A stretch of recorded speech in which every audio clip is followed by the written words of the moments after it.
दोस्तों, B town की actors अपने ग्लैमर्स और लाइफ स्टाइल को लेकर खूब सुर्खियों में रहती है। लेकिन आज हम आपको एक ऐसी भोजपुरी एक्टर से मिलाने जा रहे हैं जो बॉलीवुड हीरोइन को मात देने के लिए आ पहुंची है।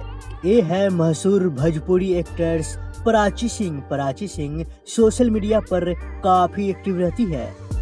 प्राची का सोशल मीडिया उनकी एक से एक शानदार तस्वीर और वीडियो से गुलजार है। उनकी इन तस्वीरों को देखने के बाद साफ वो स्टाइल और ग्लैमर के मामले में तमाम बॉलीवुड हीरोइन को मात देती है।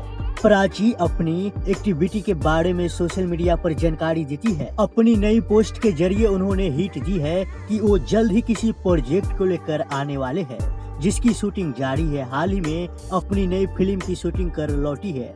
एक्टर्स ने नई तस्वीरों में अपने बैक साइड को फ्लाइन किया है, जिसकी हाई हील वाले बूट और शेड्स में दिख रही है। साथ ही में बड़े ही स्टाइलिश अंदाज में अपने लगेज बैग के साथ पोज देती नजर आ रही है। हालांकि ऐसी पहली बार नहीं है जब प्राची ने अपने बोल्ड अवतार वाली तस्वीर शेयर की हो। वो आए दिन ही इस तरह की तस्वीर शेयर कर लोगों का अटेंशन लेती है। वैसे देखा जाए तो स्टाइल स्टेटमेंट के मामले में प्राची बी टाउन एक्टर से कम नहीं है। उनके इंस्टाग्राम पर एक से बढ़कर एक स्टाइलिश पिक्चर का भंडार है।